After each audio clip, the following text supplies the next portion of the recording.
I'm Angela from Bake Angel, and today we're going to make some fluffy vegan hot cross buns.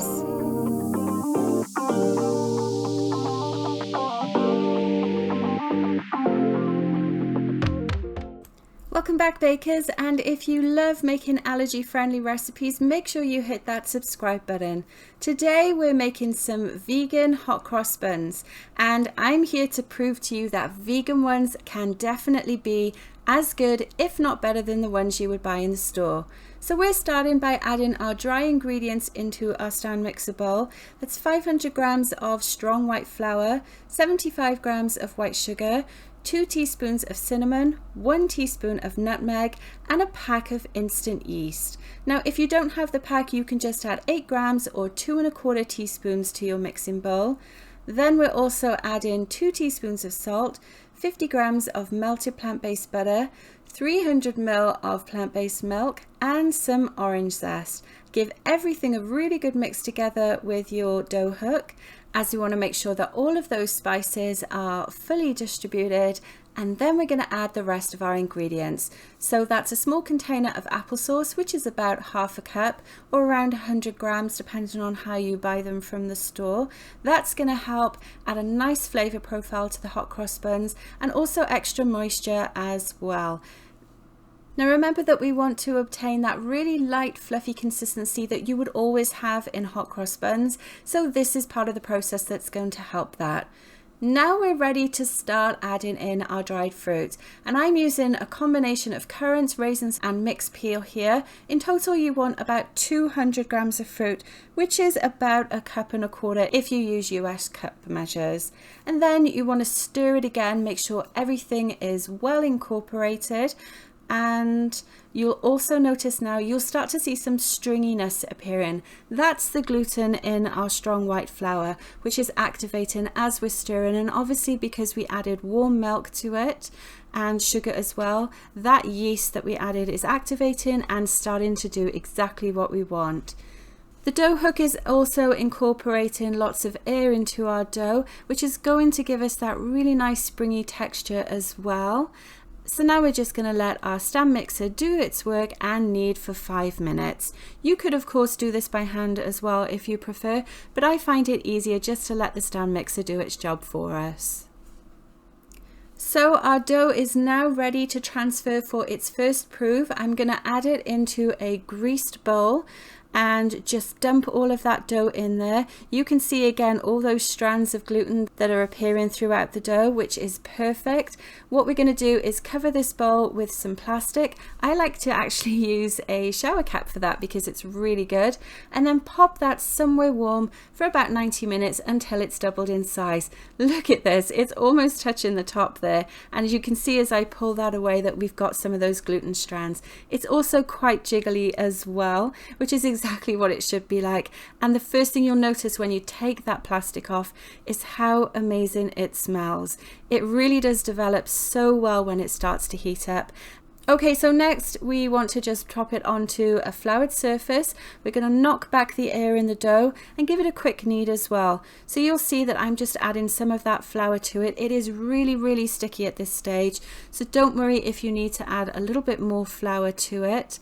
And just keep kind of pulling it around into itself as well. If any of the fruit actually falls out, just pop it back in the mix, give it another quick knead. Then we're going to pop it back in our bowl, cover it again, and prove it for another 30 minutes. Okay, so now I'm flouring my surface again, and this time we're actually going to portion out the dough into the sizes that we want for baking. So in total this batch it will make 12 hot cross buns.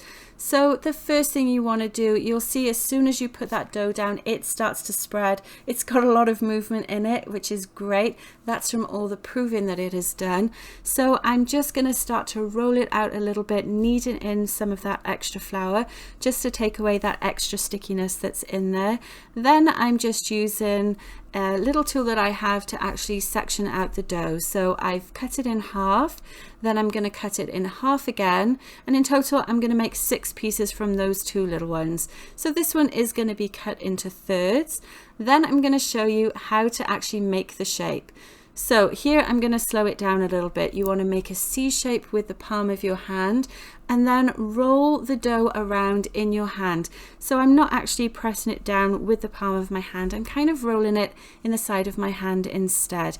You can tuck the edges underneath to make that a little bit easier as well. And again, if any fruit comes out when you're doing that, just tuck it back in. Then you're going to add it onto a baking tray that you've lined with some parchment paper and just carry on working your way through the rest of the dough until you end up with your 12 hot cross buns. Now, when I put these on the baking tray, I do actually do them in rows of 3. You'll end up with 4 rows of 3, and you need to allow a little bit of room between them because when they prove again, they will grow a little bit, and obviously when they bake, they'll spread too. So there we go, our 12 are ready. I'm just going to reshape them slightly. You can see they've started to rise on their own a little bit already because my kitchen is quite warm. I'm going to cover them again with some plastic wrap and let them prove for the last time for 45 minutes. Okay, so just before we take them out of their warm place, we're going to go ahead and make up the slurry that we need to actually make the cross design on top of the hot cross buns. So you're going to mix together 50 grams of all-purpose flour with 80 ml of water and just keep stirring it until it's a smooth, pipeable consistency. You can see it is kind of thick here. You don't want it too runny because it will just actually run off the side of the hot cross buns, but it should be thick enough that it will actually stay in place and keep the design on there. Tie off the end of your piping bag as well, and then grab your hot cross buns. You can see how well they've risen again. They're all now touching each other as well, which is great. And then I'm just going to cut the end off of my piping bag like so. You can see I didn't cut too much off because you don't want it to run out too quickly, and then just go ahead and pipe the lines on top of the hot cross buns. Now naturally that slurry will actually go in between them, which is perfect. Don't worry about that at all. This is actually the look that we do want to achieve for them. And finally, we can go ahead and bake them. So my oven is now preheated at 350 degrees, and they're going to bake for about 20 to 25 minutes. Now, before they are done, you just want to quickly make up your glaze, as we need to apply that as soon as they come out of the oven. So I'm just brushing on a combination of 125 grams of apricot jam, 1 tablespoon of water, and I quickly heated that up in the microwave for about 10 to 15 seconds so that it's more of a smoother consistency. Then I'm just using a pastry brush and I'm brushing it on top of the hot cross buns. You can see here what a difference it makes. They go from something that's quite plain and quite a subdued color to something that just looks amazing. The glistening color of the glaze really helps to add to the look of the hot cross buns that we want to achieve. And there we go. It is quite a long process, but I think when you try these, you will agree that it is definitely worth it to be able to eat hot cross buns if you're dairy free or vegan. I know that I've never been able to find any in the store, so it's always great to have an option to make our own. And then when you cut them up, you can see how wonderful they look inside.